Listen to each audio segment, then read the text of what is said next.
The headliners, the newsmakers, the political scene, and government issues. These should be our concern, and we're taking you at the forefront.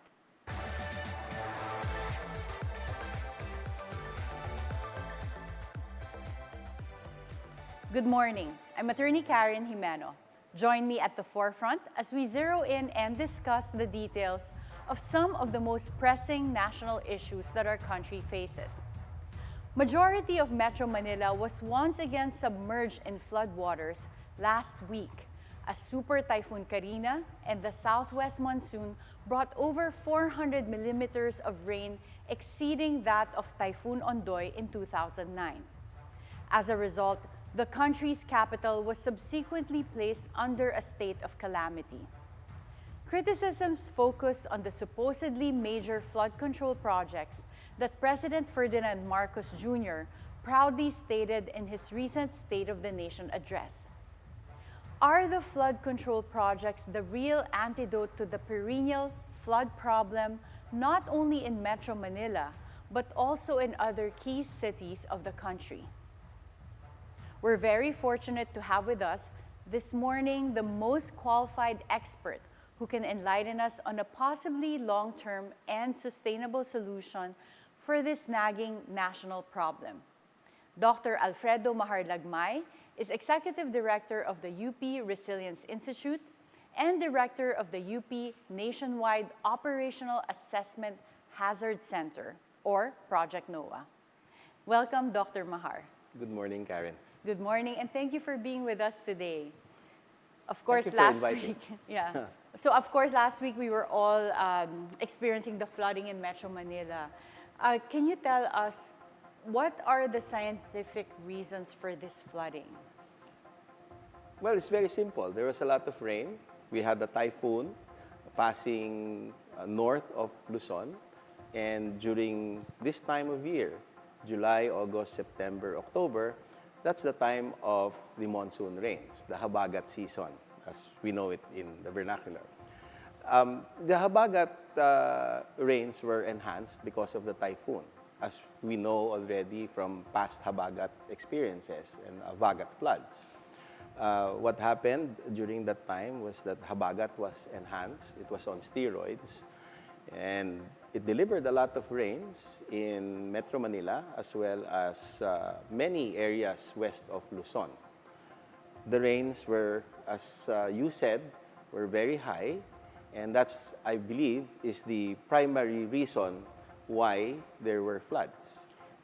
Well, Dr. Mahar, some of the literature I read on disaster risk talks about a formula on basically it's a result of hazard times vulnerability. So you have the hazard, which is a constant. In this case, basically, like you said, the monsoon on steroids because of the amount of rain that it will bring. But then the vulnerability aspect is the human aspect, meaning our infrastructure, our lack of, in this case, waste control, and then having sewages that are perhaps clogged or not well maintained.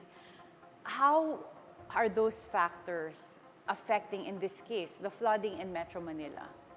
Well, the flood itself is affected by the amount of rain and also aggravating factors, such as if you put cement or asphalt over streams and creeks that are dry during summer months, then that is the natural path of the water. And if you block those paths, then there will be a blockage and then the floods will increase. Also, if you put cement, the soil won't be able to absorb the rain. And there are a lot of other factors, such as, for example, cutting of trees in the forest, in the watershed, among other things. The primary factor, however, I believe, is the amount of rain, which is very significant. Nagtatanong nga ako sa mga UK flood experts. What do you consider as a big amount of rain that would generate a big flood? And they would say to me, 100 millimeters of rain. And that kind of rain will already wipe out the village. So we're very worried about 100 millimeters of rain. But Here we experience more than 400 millimeters Yeah. of rain, and yet we are still standing. But in other countries like Japan, they're also susceptible to this much amount of rain. They're also susceptible to earthquake, but somehow they've managed to make their infrastructure more resilient. So the drainage tunnels But that they they also have, flood.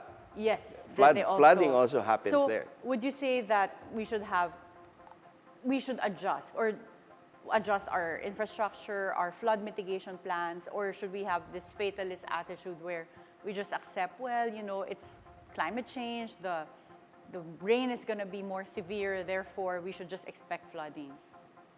Hindi naman, sa totoo lang, hindi naman talaga tayong, na wala na lang na fatalistic attitude tayo. In fact, from number of deaths na dati, before 2013, on average, 1,000 to 1,250, we did something. We had the RA 10121, the Climate Change Act, we had Project NOAA, we had the C-SCAN agencies mapping, we had a lot of education campaigns. From 1,000 to 1,250, if you look at the international disaster database, hydrometeorological hazards such as floods, storm surges, and landslides that are rain-triggered, bumaba yan ng 250. So yearly, since 2014, we've been saving a lot, probably based on counterfactual evidence, maybe around 1,000, nearly 1,000 lives that we're saving. So hindi naman natin sasabihin na wala tayong nagawa. In fact, we are actually progressing, pero meron mga complications. Kasi yung sa losses and damages, we have not addressed. They have remained the same. So kung yung deaths and fatalities went down, the losses and damages did not. And that is something that we should work on. Okay, and in that case, what about other human acts that are aggravating the situation? Some claim that the reclamation projects also Yeah. contribute to the flooding. Is that Well, that's true? another, that could be an aggravating factor. No? Kasi if you look at the scholarly articles, there's a lot of articles that say na there's a connection between increased flooding and reclamation. But as a scientist, I have to simulate those scenarios before I say something. Or before you can say definitely. Kasi hindi naman din lahat ng nasa publication ay 100% correct. And that's why we continuously publish to find out and to learn from others what their experiences are and what they have to say. So through time, nalalaman natin, nare-refine natin yon. Ano ba talaga yung eksaktong problema so that we can find the correct solutions. Okay, and speaking of solutions, I think that's where Project NOAA comes in. Yes. Can you tell us more about Project NOAA? And I know you're you're the pioneer for this. When did you conceive this, and what is this about? Driver lang ako ng Project NOAA. No? It's really a big group. No? And it was not me who created it. The one who created it was Pinoy and Secretary Montejo of the Department of Science and Technology. That was in 2012 when it was launched. And when it was launched, we were tasked to create a responsive program for disaster risk reduction in the Philippines. The idea was to get all of the research-funded projects from the universities and put them into action para hindi lang report and then nagagather ng dust sa shelves. So it was what we call as operational research or action research because we need it now. We don't want to use it 10 years from now. Those types of research that was funded by government was put into action. We were embedded in the NDRRMC in 2014. That kind of research made wonders, I believe, because there were about 13 to 15 averted disasters based on counterfactual evidence. So these averted disasters, can you I give us some can name a few. examples? I Yeah. can name a few. There was this debris flow event, a world-class event, much bigger than the Pablo event that killed about 560 people in Compostela Valley, Barangay Andap, New Bataan. That same event repeated in Nueva Ecija during Typhoon Nona and Lando. So magkasunod yun. Ano? And it wiped out, it overwhelmed villages in Nueva Ecija. But there were 0 deaths because they were given hazard-specific, area-focused, and time-bound warnings. We had the Habagat 2012, Habagat 2013, Habagat 2014, Habagat 2018, and Habagat 2024. So compare that to Ondoy, although Ondoy was a little bit bigger, but if you look at the number of deaths, it was much, significantly smaller than the number of fatalities during Ondoy. Maybe we learned, maybe it was there were other reasons, but maybe it was a product of a multiplicity of factors that led to a lot of lives that were saved. There was another one, Agaton. Agaton flooded Butuan, but they were warned a day in advance. So even if the floods were above the houses, up to the 2nd floor, there were 0 deaths. Or maybe 1, but it was not really related to drowning from the floods. Well, that's really fantastic. The Project NOAA was established prior to Typhoon Yolanda, but Typhoon Yolanda also had warnings about the amount of rain, but the wind. But the number of deaths were very high in that case. What happened with Typhoon Yolanda? Well, there are many opinions about it, but if you were to ask me, I think that the storm surge hazard maps that were available before Yolanda made landfall, that were used to plan the community as a response to a storm surge hazard event, was underestimated, severely underestimated. Because of the data of the prior storm surges in that area, or well, the maps were created. The maps were created based on anecdotal accounts and scientific opinion. So these are the maps that were produced that were underestimated. And then came Yolanda. The Yolanda event was, instead of just inundating about 50 meters from the coastline, it went inland up to 2 kilometers. Yes. I remember at that time, yes. even the prepositioned goods that were supposed to be for the Yes, for we're the evacuees we're also washed flooded, away. Yes. washed out. So if you have a 2 to 3 kilometer inundation because of the storm surge, all of your preparations will also be wiped out. 70% of the evacuation centers were inundated. So what we learned from that is that we have to depict scenarios of the future. Scenarios that are bigger than what we have experienced. Because if we do not put that in hazard maps, those hazard maps will be used for planning purposes, not just for siting evacuation centers, but also for planning other sectors like the sector of health, agriculture, forestry, education, tourism. All of those will be affected as well. And the entire community will be affected as well.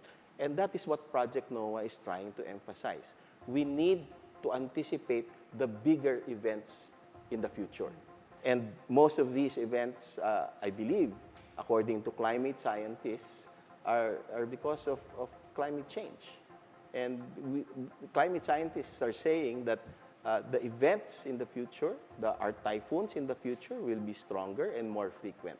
So we have to act now, make those hazard maps that are multi-scenario, incorporating events that are bigger than what we have experienced, bigger than the historical record, so that we come prepared when that event, that disastrous or calamitous event happens. Well, at least the ability to avert something like Typhoon Yolanda again, or something of that magnitude. Otherwise, all our preparations, if the hazard maps are underestimated, will fail.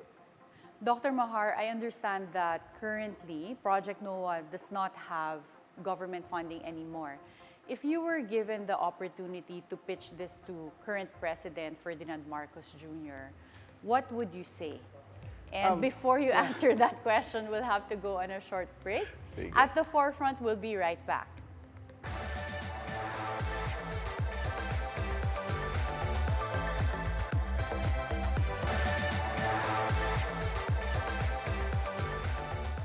Welcome back at the forefront. Before the break, we asked our guest, Dr. Mahar Lagmay, what he would say if he was given the opportunity to pitch Project NOAA for sustained funding to President Ferdinand Marcos Jr. So that question, Dr. Mahar, what would you say? Maganda yun, ano? Kasi right now, we are institutionalized already in UP. No? The Board of Regents of UP created Project NOAA, which is the core component, or the NOAA Center, which is the core component of the UP Resilience Institute. But our funding now is not the same as before. You mean by before, under President Benigno from Aquino 2012 III? to early 2017, we were receiving a lot of funding. Although we're still receiving funding now because we're part of UP, it's not the same as before. Now, the resources, including the human resources, which is very important. The institutional memory, because we've been doing this for quite some time, nearly 14 years already. And the equipment and the know-how, the knowledge, and the experts from the entire University of the Philippines, including SUCs who we collaborate with. Maganda yon kasi nakakatulong sa efforts, di ba, sa Sendai Framework, whole of society and science-based approach. Now, every time nagkakaroon ng disaster, there's a public clamor to get NOAA back. And in the last habagat, itong July 24. You mean last week when we were having extreme flooding? Our website was visited by so many users with 2.64 million requests. That's a lot. Diba? And your website didn't crash? It did not crash. It did not crash. And according to a UNDP report, 2022, 59.7% of the LGUs are aware of Project NOAA and use Project NOAA. So, yung website na yun is very important. And we can do a lot more. No? Kasi universities may increasing role in recognition of their role, even by the United Nations, that they can help in the efforts of government with regards to disaster risk reduction. And nakikita ko kasi the experts from universities, when we plan communities, we don't just plan for evacuation centers. We plan the community according to their vision, how they want their community to become across all sectors. Agriculture, forestry, education, tourism, biodiversity, coastal environment, marine environment, and so on. Hindi ba lahat yan tinamaan yan ng COVID? And these natural hazards can be the same. They can affect all of these sectors. So when you plan communities, kailangan mo ng experts. Yes. And it sounds like participatory planning. Correct. Oo. You need experts. Saan ba nanggagaling yung experts na to? Alam mo, ang laki-laki ng problema natin at kailangan lahat magtutulong-tulungan. And all of that knowledge, even the local research, should be mainstreamed into the plans of the community. Kasi yung plans na yon need to be risk-informed and science-based. And when they are risk-informed and science-based, they translate to projects, programs, and activities that are also risk-informed and science-based. And in scholarly articles, that link between plans, good plans, and the attainment of the Sustainable Development Goals is well established. So if we do that for 1,634 cities and municipalities of the Philippines, then there's no way, no other place that we will go except for that place where we have communities that are resilient, they have economic growth, they are developing, and helping alleviate the economy of that community, and therefore attaining the sustainable goals for the people. Okay, what a great pitch. I would grant you sustained funding. It's based on Thank that. you very much. So, hearing your, basically the ability of Project NOAA to have that risk-informed planning, what would you say about our infrastructure and flood mitigation plans? Okay. Does this really need to be updated? Okay, sige. Mahilig kasi tayo sa mga hard infrastructure, mga solutions, no? But there are also mga soft, yung mga like make room for the river, natural solutions. We should put that together. Kasi kailangan maintindihan ng mga tao na iba't ibang klase ang ulan. meron maliit na ulan na may maliit na baha at katamtaman na ulan na katamtaman ng baha. At meron naman yung very rare na malaki ang ulan at malaki din yung baha. Yung mga flood control, yung mga hard infrastructure like dikes, they can only be built because it's very expensive to contain up to yung katamtaman na baha. Pero once dumating na yung gaundo, yung mga malalaki, no, more than 100-year return, na-overwhelm na yung flood control structures na yun. And that needs to be emphasized and be known to the people na pag masyadong malaki, mahihirapan na kasi masyadong mahal. That's what I was diba? gonna say, masyadong mahal if you plan for mga 100-year return. We have to complement that with nature-based solutions. Make room for the river. Pag natin tatayuan ng subdivision, yung mga floodplains, which is a part of the river when it rains hard. So you're talking about Marikina, for example, is that a lost cause? Because they are next to a river. Hindi naman lost cause. No? It applies to the entire Metro Manila. Mahirap ang DRR kapag overcrowded and overpopulated. That's well known. So I think because of climate change na in the future, all of these things will happen again, mahihirapan tayo, and population growth as well. So it's about time to think about decongesting Metro Manila. Kasi kapag dinecongest mo, mas mapaplano natin yung land, at pag naplano natin na mabuti, na risk-informed and science-based, na mainstream natin lahat, good plans, again, translate to projects, programs, and activities that could lead us to the attainment of the Sustainable Development Goals. Well, thank you, Dr. Mahar. At least you're giving us very concrete ways of how to move forward and not have to accept the reality that, okay, what happened last week, this is going to be the reality of every time we have May idadagdag lang ako. Yes. Ang responsibility ay hindi lang sa gobyerno. Nasa atin lahat ito. Nasa pamilya, nasa individual. May pupunahin lang ako, no? Sana hindi kayo magalit. We had 2.64 million requests to look at their neighborhood in terms of hazards on July 24. Ang dami, di ba? But the day before, it was 0. So the point is, people are not trying to be informed pag walang calamity in their face. Well, the point is, okay, na-underestimate yung forecast ng ulan, pero we all knew that there was a typhoon passing north of Luzon. And it's the habagat season. Alam natin magiging may steroids yung habagat rains, di ba? And hindi naman first time na nangyari ito. Nangyari ito in 2012, 2013, 2014, 2018, o naulit na naman this year. So kapag gano'n, dapat alert tayo, di ba? Alam na natin ang gagawin. We should know all of the information kasi yung maalam, mas preparado. Pagka mas preparado ka, you increase your chances of survival. But I suppose for a lot of people, you don't even know where to get that information. So now it helps to know that you can go log on to Project NOAA. It's available online.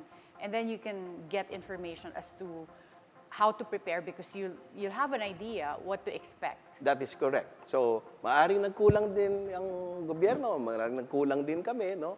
Wala nang sisihan kasi ano naman if there's a problem, pag iiyak tayo, tapos magko-complain tayo, walang mangyayari. We just stand up and then try to find solutions by doing science-based research to understand the problem better so that if we understand the problem, we may find the right solution.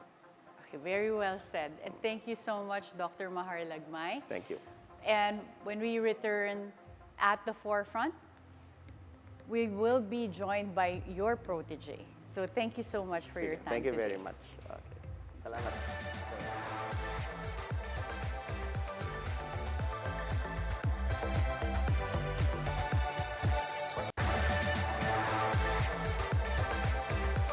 Welcome back. With us now is Dr. Mahar Lagmay's young protégé.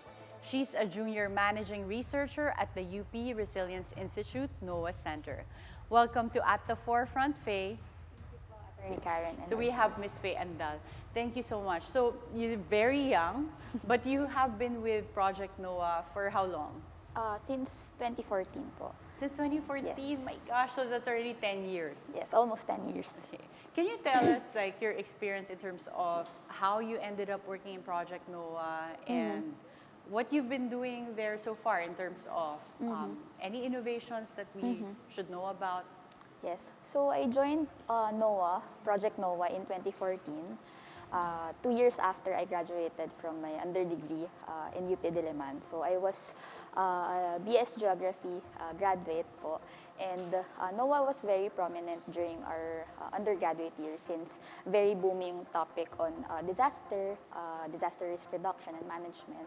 And so after 2 years, I decided to join NOAA because I believe in the project's mission and vision. And since then, I became part of the NOAA WebGIS team of NOAA, yung gumagawa po ng website, yung nagde-develop and maintain ng website. And yeah, we've been doing a lot of data quality work in terms of yung mga flood hazards namin, yung mga models, and also ensuring na we're properly communicating this risk to the people. So currently, what does your job in Project NOAA entail? So we're mostly part of the NOAA website maintenance and also deploying a lot of new features that can help us address yung mga disaster risk natin. So actually, we have a beta feature ngayon sa NOAA wherein we forecast yung mga possible barangays na pwedeng bahain because of a certain rainfall event. Is there an app for Project NOAA? Currently, we are desktop-based lang po na website. So we are trying our best to transform it into a PWA website. So ibig sabihin, mas pwede na siyang gamitin for mobile mabilis na use. mabasa Yes. sa mobile. What's stopping Project NOAA from having an app? Is it the cost involved or just the features are difficult to translate to an app? Siguro, in my personal opinion, very costly din po kasi mag-maintain ng isang app na based sa website. So, what we're trying to do right now is to transform it muna into a mobile view-friendly version na app or na website. Can you give us tips on how to use Project NOAA so that, you know, like for example, if we have another event like last week where we have Typhoon Karina and it was really overwhelming for a lot of people. I think a lot of people didn't expect the effects that it would have. How could we use Project NOAA in the future so that, you know, if there's a typhoon warning, we can be more prepared? Yes. So, as mentioned kanina ni Dr. Lagmay, we have a Know Your Hazard feature doon sa Project NOAA wherein users can actually search for their location and then automatically ibibigay na ni NOAA yung assessment mo or yung hazard exposure mo doon sa area mo. For example, if you search for your location, Marikina City, and then ibibigay niya na sa'yo agad kung gaano kalaki yung exposure mo doon sa certain hazard na yun. For flood, for landslide, and even for storm surge. Para din po ma-minimize na yung analysis na gagawin ng user and ma-feed into na sa kanila yung information na kailangan nilang matutunan or gawin din po. How specific can you be? So for example, if I go on Project NOAA website and then I put in the address of my house and then my office as well, with the typhoon coming, so let's say another typhoon Karina number 2, paano ko malalaman yung extent ng potential flooding so that, for example, at home, you can move your car and relocate it. Kasi di ba this last week marami rin yung mga tinangay na mga kotse. So how is that something that you can do, like really see the potential effects based on a particular typhoon or habagat that's about to arrive?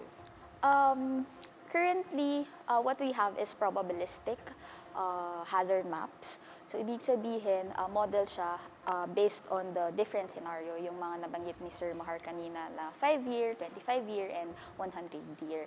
So, for example, in that yung recent event natin, nag-exceed siya and umabot siya doon sa 100 year na flood event natin. So, people or users can check that information on the website para malaman nila kung ano yung extent ng flooding na mararanasan po nila doon sa area nila. So, all of these information are readily available doon po sa website natin. And hopefully, ginagamit siya ng users ahead of the typhoons para po malaman na nila kung saan pwedeng pumunta, mag-evacuate kapag parating na yung mga bagyo na po yun.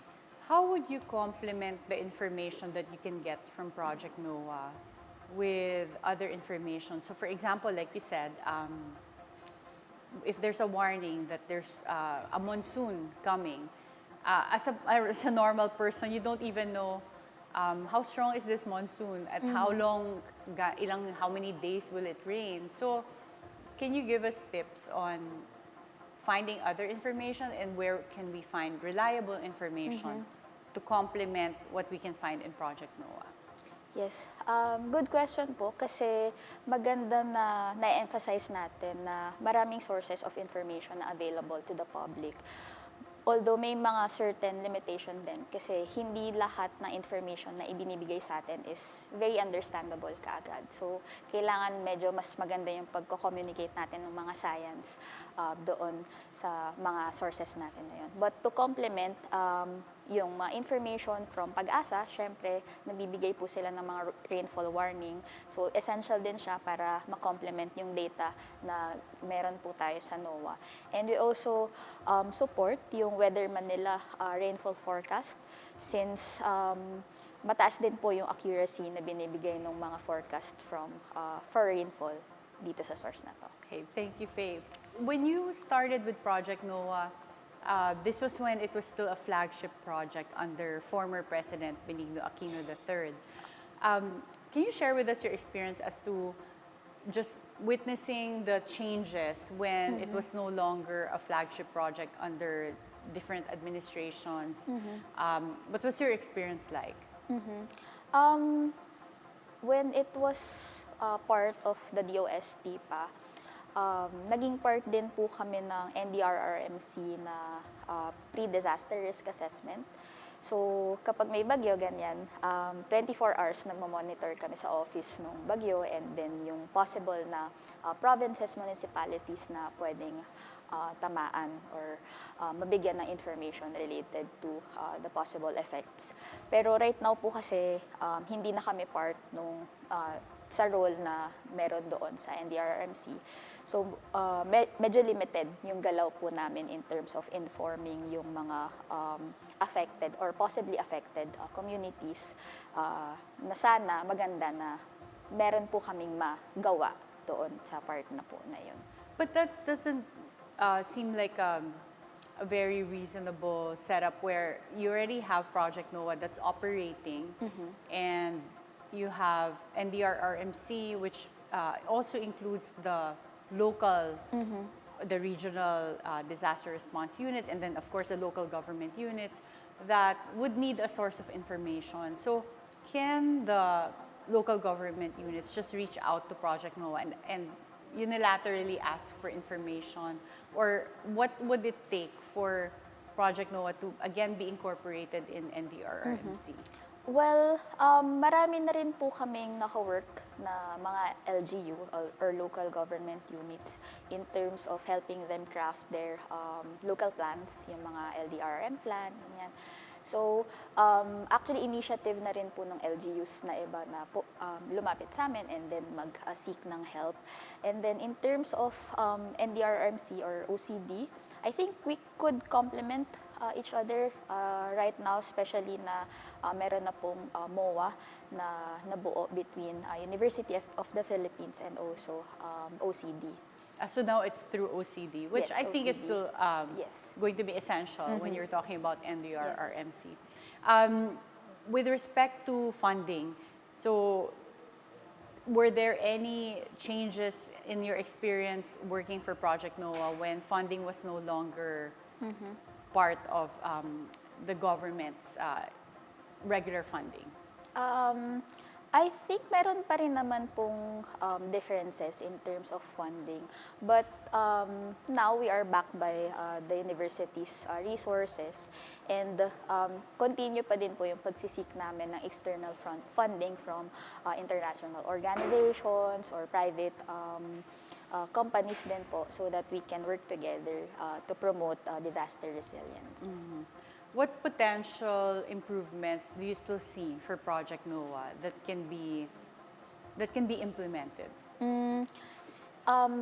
Siguro po yung ibang features namin, kasi we're still in the beta mode.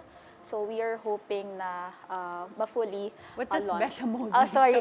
So, Yeah. so ibig sabihin po nung beta, hindi pa siya yung fully operational. So we're still doing a lot of testing in terms of yung mga models namin, yung data sets namin. We're trying to calibrate just to make sure na very accurate yung results na maibibigay namin to the public. So in the future, or in a few months, we're hoping na ma-complete yung development ng mga feature namin, so that we can share it to the public soon. As a young researcher, how do you see Project NOAA evolving in the future in order to, have more impact for Filipinos? Well, one thing I could think of po siguro is sana mas malaki yung influence ng NOAA at a national scale, para po mas matanggap siya ng buong communities dito sa Philippines, since isa din po iyon sa mga challenges na na-experience namin right now. Malaking tulong actually yung recent event na maraming influencers, maraming mga artista nag-share ng platform, so that more people could be informed of the website, and also be or learn from the information that we're providing the public. Well, considering it sounds like there's not really like a lot of funding for Project NOAA, how were you able to get influencers and like mga artista to promote it? I think they also believe about the information na we are providing from the platform. Hindi po namin sila nilapitan. Oh, actually, so that's their own initiative. Yeah, it's Okay. their own initiative to share yung mga platforms, like si Vice Ganda.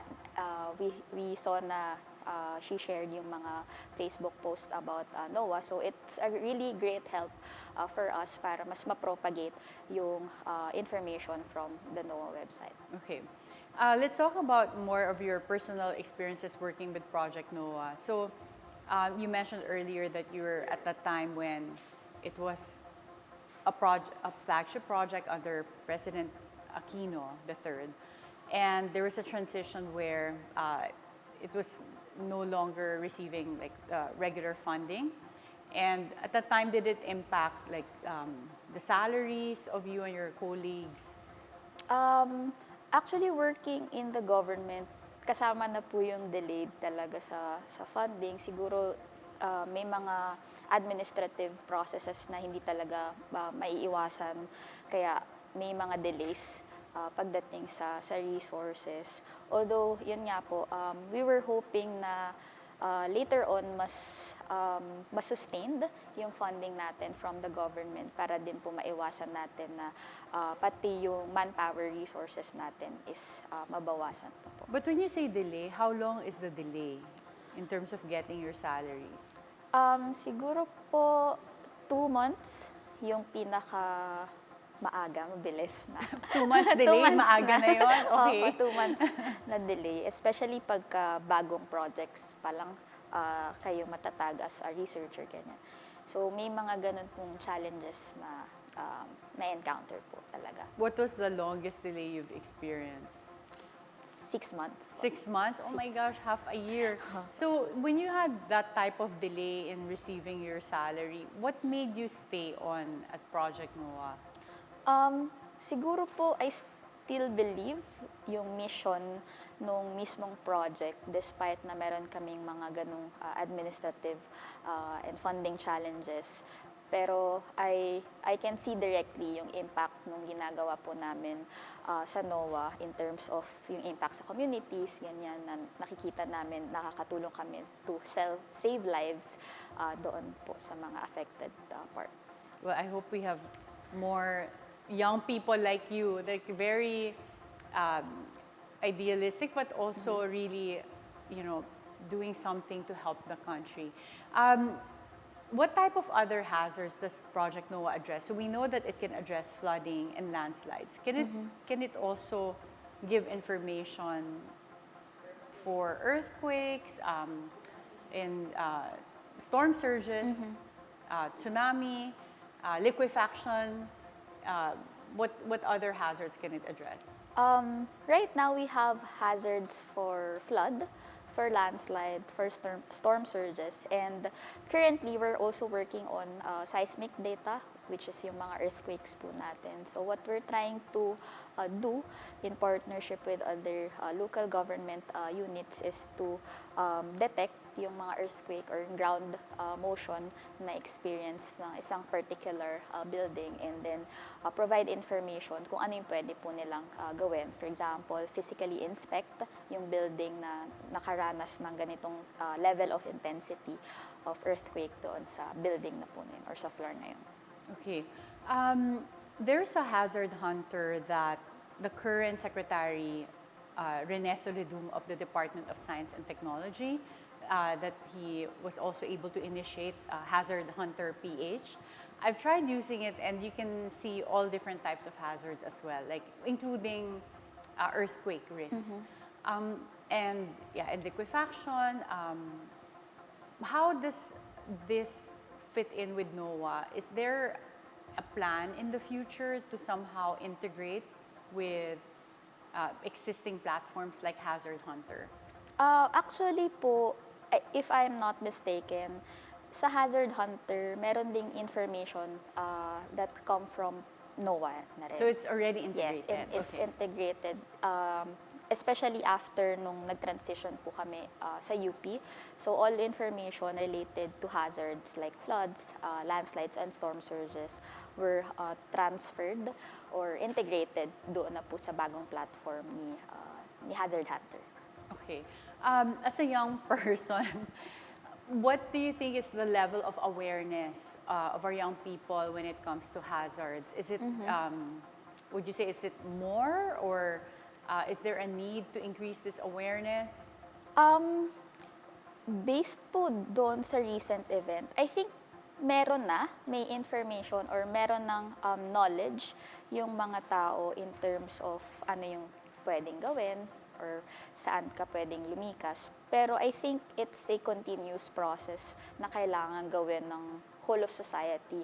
So it should involve government, it should involve the general public, the national agencies, and the grassroots communities din po. Very important na yung mga marginalized parts ng society natin ay well-informed din po doon sa mga possible effects or impacts ng mga ganitong type of disaster.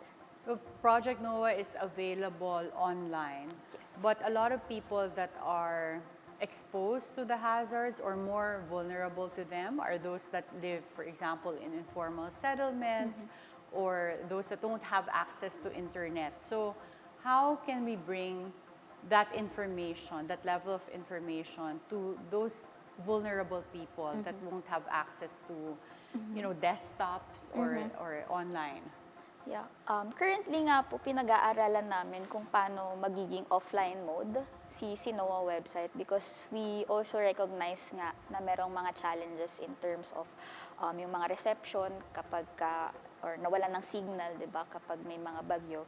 So we're still trying to check kung paano namin 'yun gagawin. But I think one solution that we could also try to do is to provide mga awareness campaigns doon sa mga communities na yon, para ahead of time, they have already been informed about the possible effects of ganong types of disasters po. What about the literacy issue? So even just finding information and then being able to use that information you have to have some level of sophistication, even to understand yung mga 100-year return period, 50-year return period. So, is there an effort to make the information more basic for people? Like, what innovations are you working on right now? Yes. Kanina nga po na-mention ko about yung pagpapalaganap din ng science communication.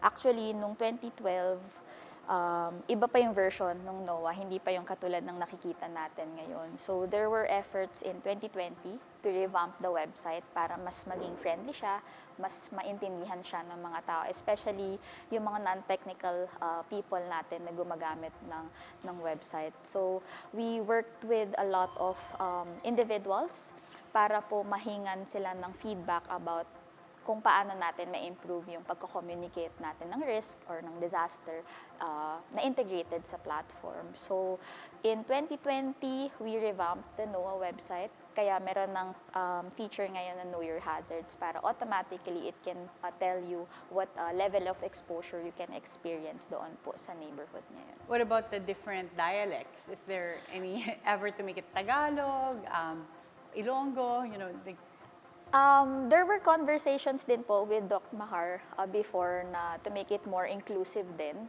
with other parts of communities. Pero we're still not yet there. Pero hopefully, we can collaborate with these kinds of individuals din po para makatulong din po sa amin na mag-translate, at least not the website, pero yung mga resources na pwede nating i-provide sa mga communities po.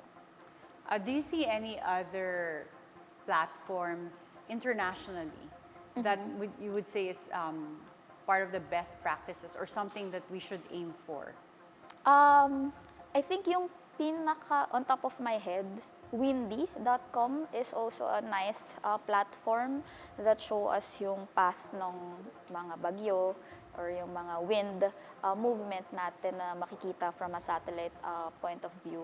So that was one of our inspirations din po when we revamped the NOAA website in 2020.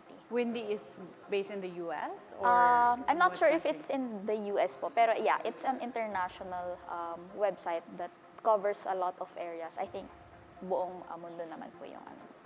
What do you think are the chances for Project NOAA to, again, have the same support that it received in the past administration when it was a flagship project? Sorry. What do you think are the chances of Project NOAA receiving regular funding again from the government? Since I think mas sustained naman po ngayon din yung funding kasi backed by the Office of the President in UP na we're hoping na tuloy pa din po yung maging funding natin and hindi magkaroon ng mga budget cut since we know na very limited din yung resources natin pagdating sa university. Pero I think madami din naniniwala na mga organizations outside UP, even in the academe, they've been partnering with NOAA, with UPRI, to be able to work together to promote disaster resiliency and disaster risk management. Can you name some of the major challenges that you're experiencing as a team, like in Project NOAA, currently? Currently, siguro at the data level, we want the data to be mas accurate pa. So, for example, last week, we've been promoting na yung mga tao i-validate yung mga flood hazards namin so that we can ensure na very high yung accuracy ng information na meron tayo sa NOAA website. So, at the data level, I think that is part of the challenge, ma-maintain yung accuracy natin sa NOAA po. You were asking, from what I understand, Project NOAA was asking people to also take photos of flooding and then to share them. Is that like a feature where you can share flooding photos in the website? Not yet. We're just using the social media platform to be able to crowdsource yung ganong types of information. Pero maybe in the future we can collaborate then with other organization that does the same po. So when you say crowdsourcing, when you identify what the different flooding situations are all over Metro Manila, how does that feed into improving Project NOAA as a tool? So those information po kasi can be used to validate the current models that we have. So if, for example, may mga discrepancy in terms of the data from the models that we have and yung mga information that or the experiences they've had, then we can recalibrate yung model namin to reflect yung actual scenario po. Okay. Thank you so much, Feye Andal. It was really valuable to have you here, and thank you so much for the work you do as a young researcher. Thank you. I really admire your dedication. Salamat po. So maybe you can say some words to encourage Filipinos to join and support Project NOAA. To our viewers po, I hope you can support Project NOAA by visiting our site and also help us spread the beauty of NOAA kasi maraming pwedeng matulungan yung mga information galing po doon sa website natin. So, salamat po. Thank you so much again, Ms. Feye Andal. Thank you It's po. really inspiring to see a young person like you doing something with so much public impact. Thank you Salamat again. po. Thank you po. At the Forefront, we'll be right back.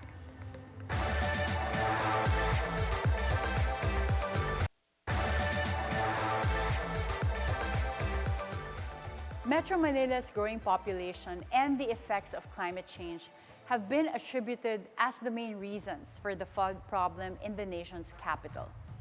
Flooding is not just exclusive to the Philippines.